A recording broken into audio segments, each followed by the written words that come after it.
Oulton's Island, known as Kwesawe'k in the Mi'kmaq language, is rimmed with sandy beaches and over 4 kilometers of shoreline.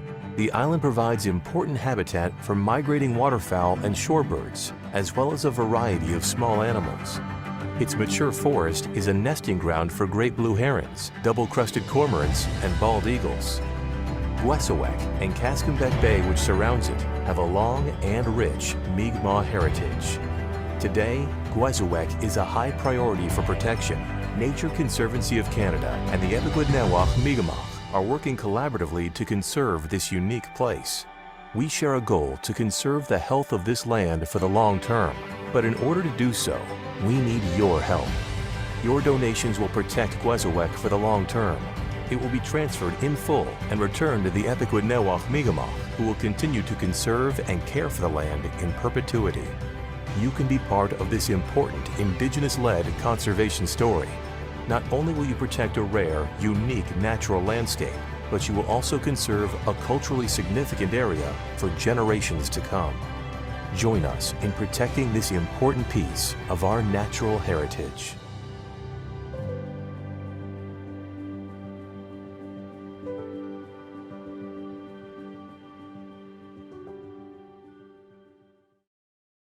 Good afternoon,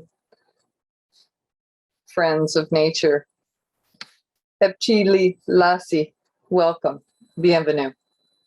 Thank you all for joining us today to celebrate the first milestone in the Kwesawe'k Oulton's Island project. The island is protected. My name is Ann Worth. I am the volunteer chair of the Nature Conservancy of Canada's board in Atlantic Canada. I am speaking to you from Charlottetown in Epekwitnewaq, also known as Prince Edward Island, meaning lying in the water. Epekwitnewaq is located in Mi'kmaq, the ancestral and unceded territory of the Mi'kmaq people, who in 1725 first signed the Treaties of Peace and Friendship with the British Crown. We honor the Treaties of Peace and Friendship, which recognized Mi'kmaq rights and established an ongoing relationship between nations. We honor and thank Mi'kmaq people who have occupied this island for over 12,000 years and recognize their continued presence today and for the future. NCC is dedicated to ensuring the spirit of the land is honored, and we are thankful for the continued presence of the Epekwitnewaq Mi'kmaq people on the land today. As an organization, we remain committed to listening, learning, and working in partnership with Indigenous peoples in the spirit of truth, reconciliation, and collaboration in all the work that we do. Following the presentation today, there will be time for a short question and answer period. If you are joining us on Zoom, please write your comments in the Q&A box. And if you are on Facebook, you can use the comments feature to ask your question. The Nature Conservancy of Canada is Canada's leading non-governmental conservation organization.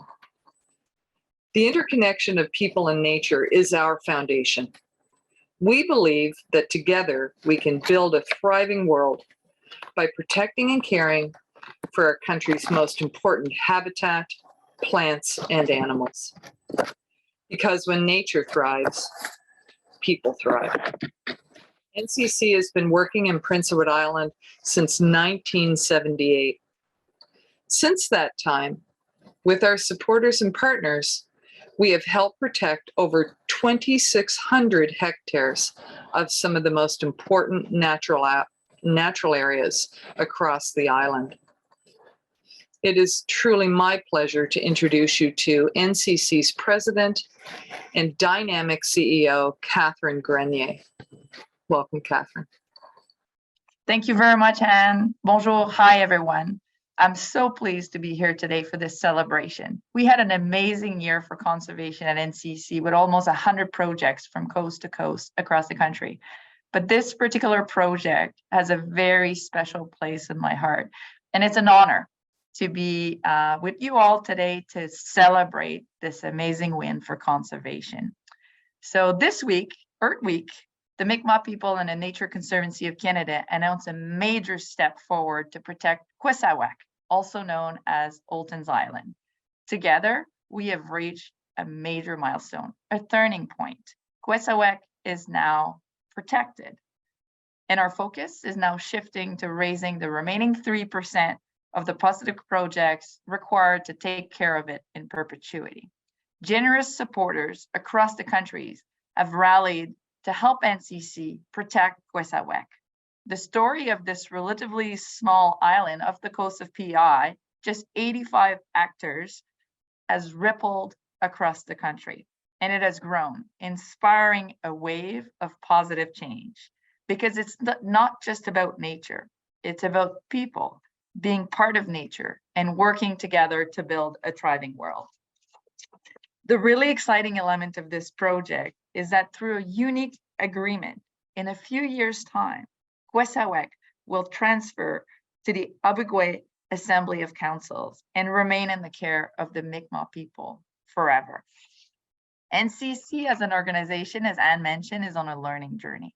We have immense gratitude for the opportunity to learn from our partners, and we're happy to have Chief Bernard here with us today and learn from the Epekwitnewaq Mi'kmaq and to work on this project together. Just as the loss of nature touches us all, so too does its recovery.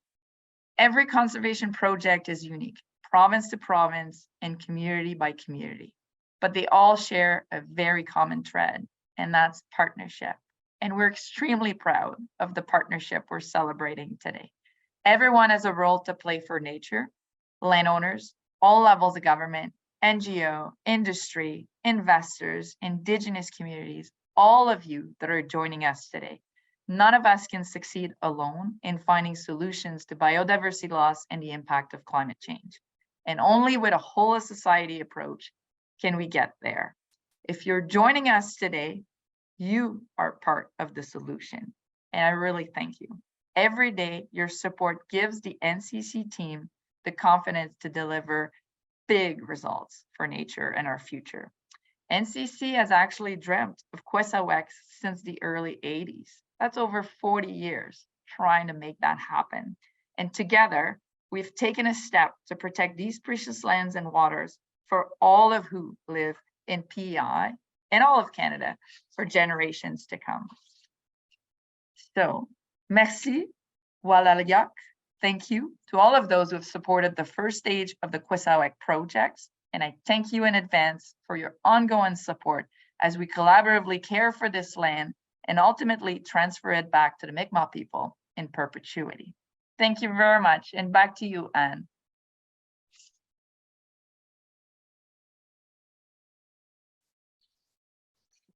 Thank you so much, Catherine, for your inspired words. We're so fortunate to have you leading the Nature Conservancy of Canada across this country. Thank you.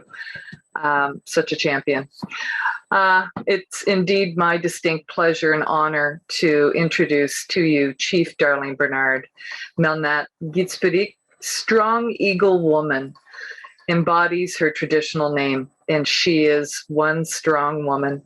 She has committed herself to the Lennox Island First Nation and the Mi'kmaq, or PEI Mi'kmaq community she loves, as chief and as co-chair of the Epekwitnewaq Assembly of Councils, which oversees the mandates for both Oulton and the Mi'kmaq Confederacy of PEI. Chief Darlene has been an outspoken, fearless leader for the protection and preservation of the environment. And we are so excited and honored to have her join us here today. Thank you for your time today, Chief Bernard.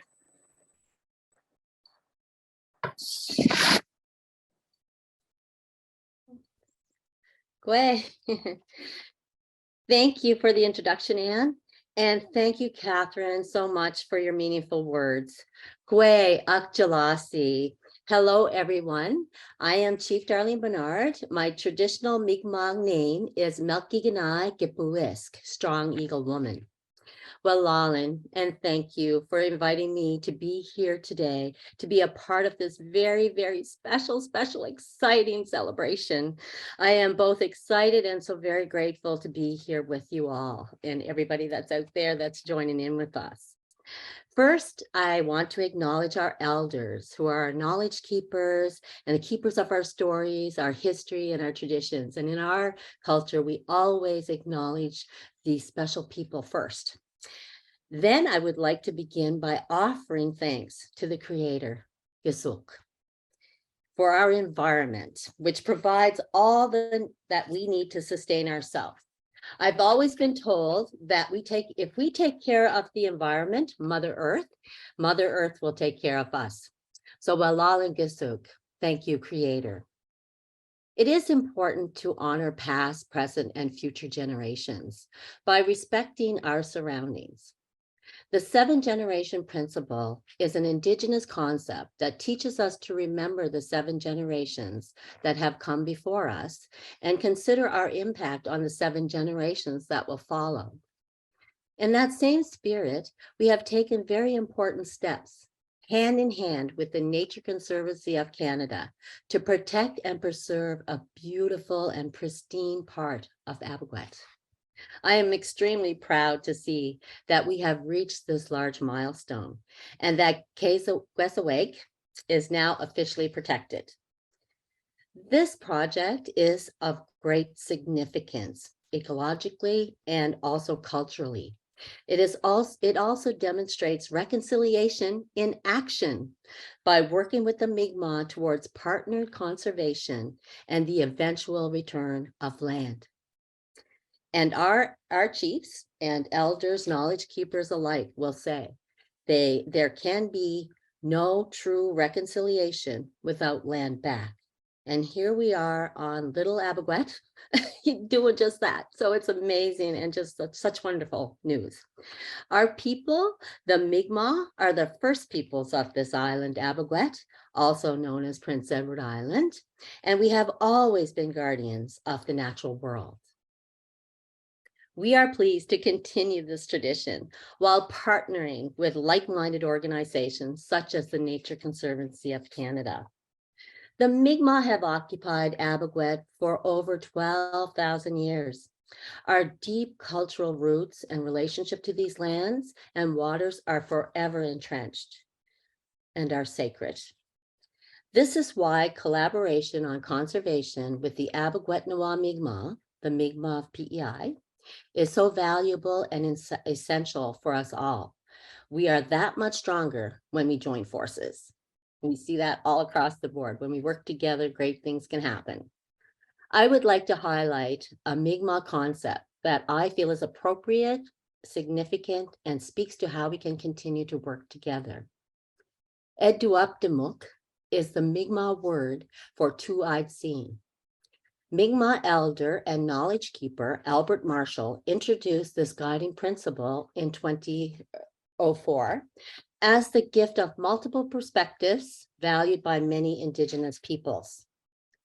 Two-eyed seeing, Epekwitnewaq, is the concept of learning to see from one eye with the strengths of Indigenous knowledges and ways of knowing, and seeing from the other eye with the strengths of the Western knowledges and ways of knowing.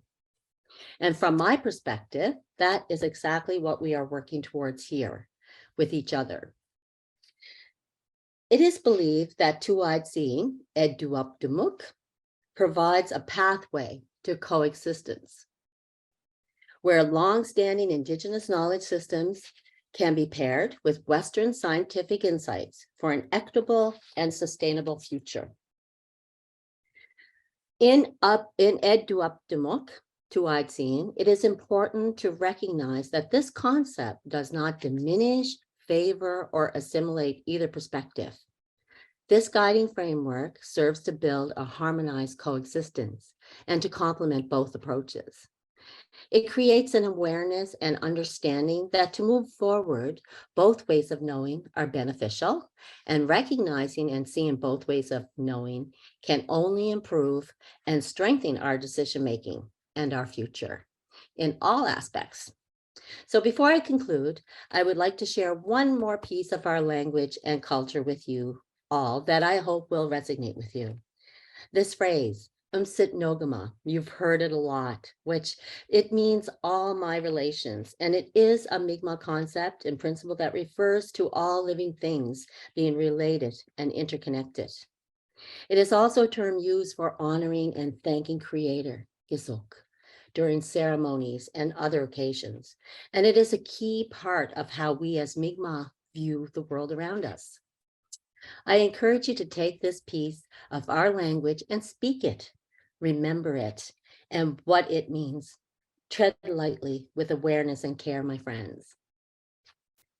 We are all keen to see what Kwesawe'k holds, what it will tell us about our past, and what we can do to preserve its natural integrity into the future. I'm just so excited. I think I speak for everyone when I say we are looking forward to continued collaboration with our friends and partners involved in this project to protect this beautiful island for the next 7 generations to come. I would like to once again offer my thanks, Walalan, to Anne and Catherine, and to the hardworking staff of the Nature Conservancy of Canada and Oulton, and all of those who have contributed to our project and turned it into this special celebration today. So I'm very excited and I can't wait to hear from more people and what people are talking about. So, Kwesawe'k, merci, thank you all.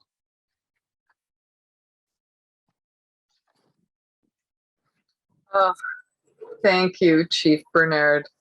Our listening, our learning continues through your thoughtful and inspiring words. Beautifully said. Thank you so much. Next up is a treat for us all from our wonderful friends at Brainworks Marketing Agency, who filmed a visit to the island last summer. And video speaks louder than words, so let's sit back and enjoy this short video and take in the beauty of the subject matter. Enjoy.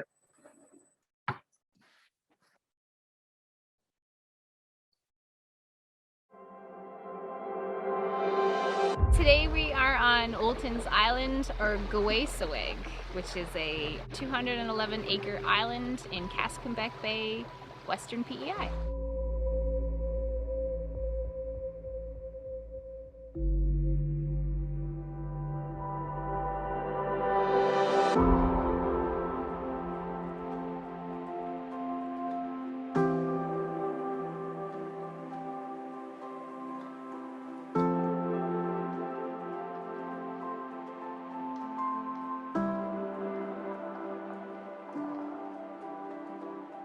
Being here with the Pathfinders and just sort of what they're learning, and as they scour the cliffs and find the beginning of evidence, it makes me really excited to do a more thorough archaeological sort of investigation and just like uncover history that we don't really talk about enough. You know, for thousands of years, other people lived here before colonial people arrived. To be a pathfinder in a space like this, we are finding new paths and leading through example.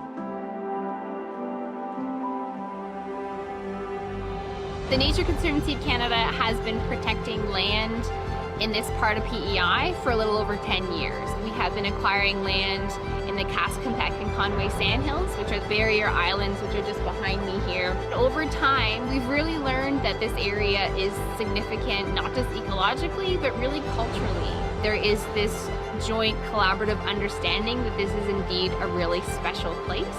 And so we see Oulton's Island and the opportunity to collaborate on this project as just a way to really contribute to that bigger picture that will complement the larger landscape and be the western anchor in this sort of string of barrier islands that runs from Malpeque Bay to Kwesawe'k Bay.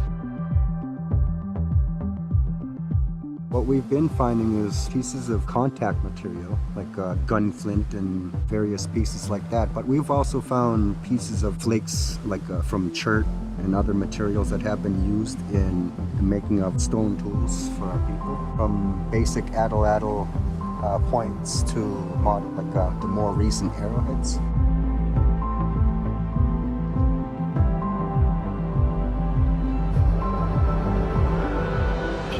like a bit of a no-brainer for us to move forward with the project and give it away. That being said, it is new territory for the Nature Conservancy of Canada for us to do things like this. The more opportunities for partnership and collaboration, and just being here on Oulton's Island with the Pathfinders and sort of rediscovering this island in their eyes and with them, it just makes us feel like this was sort of the only option for us. Well, it's not necessarily giving the land back to us per se, but it's actually letting the land become itself again.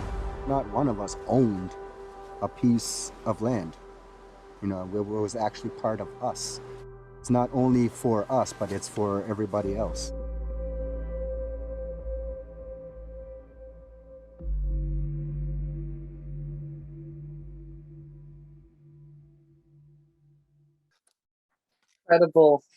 Incredible look at Oulton's Island. It's stunning scenery, and certainly it takes my breath away every time I see it through this video, the lens of this great video from Brainworks, our friends at Brainworks. Of course, Lana Campbell, our PEI Nature Conservancy leader, is so passionate about this project, and you can literally feel it oozing from her, you know, through her narration in this super video. We certainly want to, thank you to everyone who has supported this project and helped protect this incredibly important conservation project. The response from the community around Kwesawe'k, PEI, Kwesawe'k Bay, and of course across Canada continues to be amazing. We feel very inspired and honored to have garnered the support for this incredibly important project. NCC and the Mi'kmaq wish to acknowledge the generous donors who have helped make this project possible, including the Evans Family Foundation, the Hewitt Foundation, and the government of Prince Edward Island. Thank you to Ulnui, members of the community, and other supporters that have been so generous with their willing and varied contributions, including their time and knowledge. In addition to Chief Bernard, Lana Campbell, NCC's Program Director and PEI, for joining us here throughout the duration of the session, but of course, to also answer any potential questions that we may have received. It's just been a true delight, this journey, chairing NCC in Atlantic Canada for the last couple of years. I have the opportunity to work and volunteer with incredible people, and I want to personally thank everybody on this webinar for your caring of lands and your caring of conservation, not just in Prince Edward Island, but across Canada. We are receiving questions through the chat box, which is fantastic. And we'll line up some of those questions now. I encourage you all to submit any questions you may have. We have Lana Campbell and Chief Darlene Bernard, and I believe maybe even a couple of others that may weigh in and answering. I call them the experts, and they certainly will be able to address some of the questions that have come in.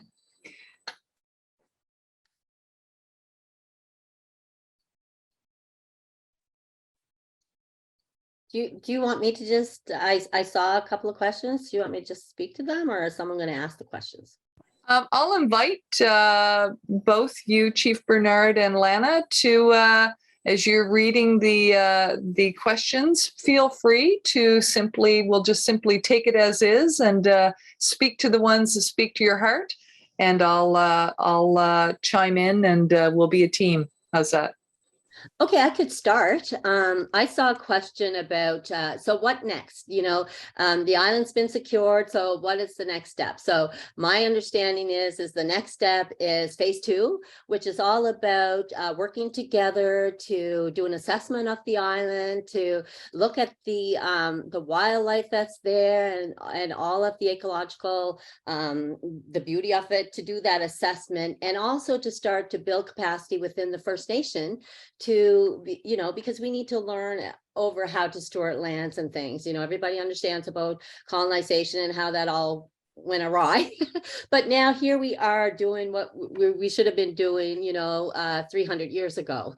And we're working together to ensure that, lands are protected and natural resources are secured and all those kinds of things. So to me, second phase, next thing is to get our young people, do some archaeological work there, some digging, because we know that our people had settlements there, had lived there and worked there, and did their thing there. So that's what we want to do with that. The other question I saw was around access to the island. And I'll say this, nobody has any intention of putting up a fence or anything like that. But, so there will always be access to the islands, because that's why we're protecting it, is so that people can enjoy these sacred lands. So thank you very much for the questions. Another interesting question that came in for me, and I'll invite any of our panelists to speak to it. And it is, what's the most interesting, exciting thing you've discovered on the island so far from an ecological standpoint? I like that question, Anne, and I'm happy to jump in there. So I've been fortunate to spend quite a bit of time on Kwesawe'k in the summer months, and PEI does summer so well. I remember being on the island last summer with some colleagues and just thinking that the birds were really loud and we couldn't figure out where the noise was coming from. We went deeper and deeper into the woods and we found a colony of nesting great blue herons and a colony of nesting cormorants. And so we knew that they had nested there in the 70s, and we weren't sure if there was still a colony using the island. And so we were just so impressed. They were there up in the trees with nests, and so that's where the noise was coming from. So that was our most exciting discovery, that we confirmed that there are active colonies there. Every time we go there, we find new things. There are so many bald eagles that call this place home as well, hovering around. It's just it's a magical place to explore. Thank you, Lana. I'm curious, Chief Bernard, what your sort of own personal most wonderful things about the island is for you. Well, I hate to say this, but I haven't been to the island lately.